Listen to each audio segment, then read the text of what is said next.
Bueno, mi grupo va a hablar sobre la contabilidad en la Edad Antigua.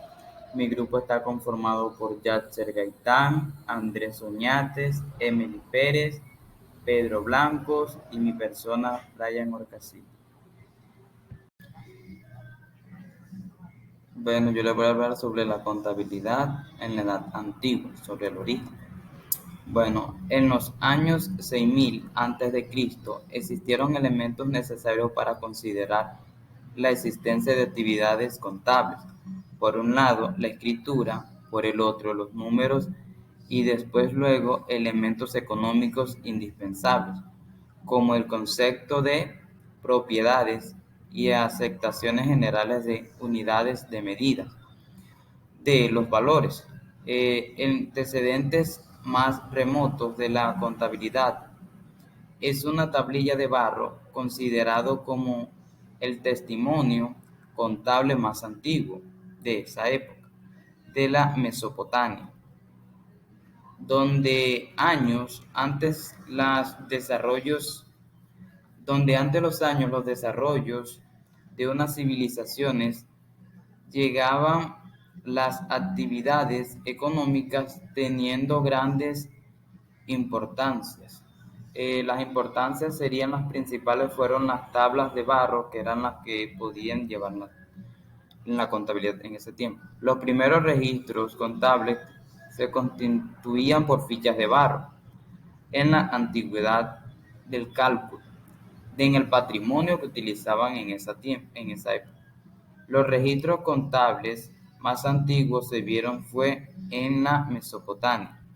Un ejemplo de esto es cuando hacían intercambios, utilizaban las fichas de barro, las utilizaban para llevar la contabilidad. ¿Cómo así? En un intercambio de un bien o de un... Arqueólogos e historiadores de la antigua Mesopotamia afirman que los primeros documentos escritos que se conocen son tablillas de arcillas, con inscripciones en caracteres pronto cuneiformes elaboradas hace más de 5000 años, induce a aseverar que contienen información contable. Este hecho hace concluir a los citados investigadores que la escritura debió de surgir hacia el año 3300 a.C.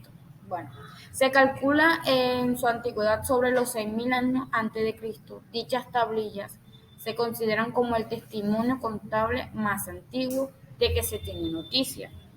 Su origen sumario nos indica que fue en la Mesopotamia, donde ya miles de años antes habían tenido origen una civilización, donde la actividad económica llegó a tener gran importancia, dando origen a que se practicara la contabilidad. Bueno, dichas tablillas de barro fue escrita cuando la arcilla aún estaba fresca, con un palo puntiagudo o un punzón. Las marcas hechas con el mismo son con puntas de flechas o triángulos. De aquí se les ha llamado cuneiforme, del latín cuneus, triangular. La marca hecha con un extremo obtuso del punzón formaba un círculo, tal como se obtendría como resultado si se enterrara el borrador de un lápiz en el barro. Haciendo presión solamente con un lado del extremo obtuso, se formaban números curvilíneos.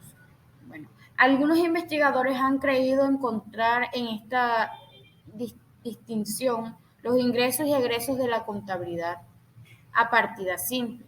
Otros más audaces identifican los números cuneiformes con los cargos de la contabilidad o partida doble. Buenas tardes, mi nombre es Pedro Antonio Blanco Torres. Te vengo a presentar mi tema sobre los primeros vestigios en la contabilidad antigua. Entre los años 5400 a 3200 a.C. se originaron los primeros vestigios de una organización bancaria situada en el Templo Rojo de Babilonia, donde se recibían depósitos y ofrendas que éstas se pasaban con interés. Para el año 5000 a.C., en Grecia, existieron leyes que imponían los comerciantes la obligación de llevar a cabo los determinados libros con la finalidad de registrar las transacciones realizadas. Hacia el año 3623 a.C., los faraones tenían escribanos que por orden superior anotaban las entradas y los gastos de los soberanos, debidamente ordenados. Ejemplo del vestigio más remoto de la antigüedad. Bueno, en la contabilidad cabe destacar que se generó en la civilización mesopotámica, que existió miles de años antes de la era cristiana y debido a su auge económico requirió de algunos elementos de la contabilidad. Se han establecido en el palacio minoicos, en templos asirios y tumbas egipcias. Buenas tardes, mi nombre es Andrés Camilo Oñate Chávez. Hoy les vengo a hablar sobre el Tribunal de Cuentas, cómo se daba en aquellos tiempos. Bueno, por los años 2100 a.C., Hammurabi, Hammurabi fue el sexto rey de Babilonia, que reinaba, que reinaba en Babilonia, pues. Bueno, este rey realizó una célebre codificación que llevaba su nombre y en ella se mencionaba la práctica contable. Por el año 594 a.C., la legislación de Salomón establece jurídicamente que el consejo nombrase por sorteo entre sus miembros 10 legistas para construir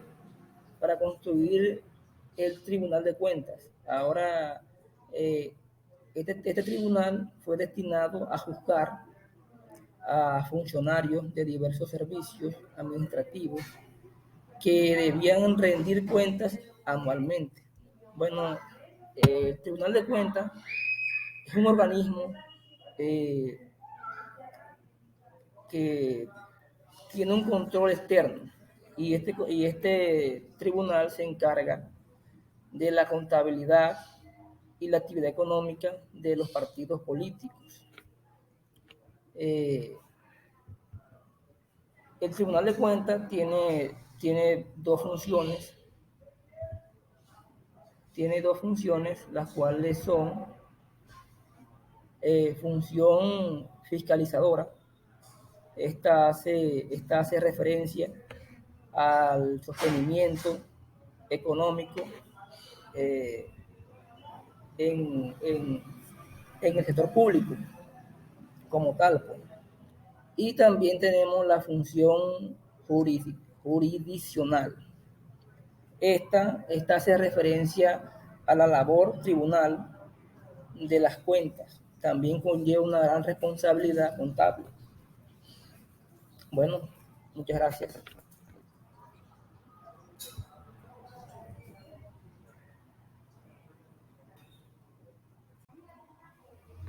En Roma, las personas dedicadas a la actividad contable dejaron testimonios escritos en tablillas de marfil o de otro hueso de animal de forma oblonga, con inscripciones que muestran el nombre de algún esclavo o liberto, de su amo o patrón y la fecha, así como la anotación de expectative, es decir, revisado por, como fehaciente testimonio.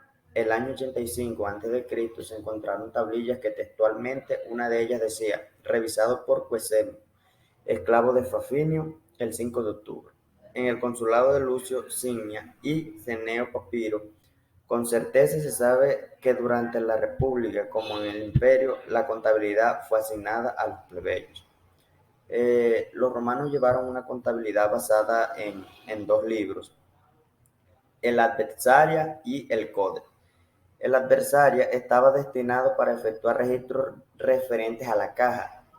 En este libro el lado izquierdo se registraban los ingresos y en el lado derecho los gastos, y en el códex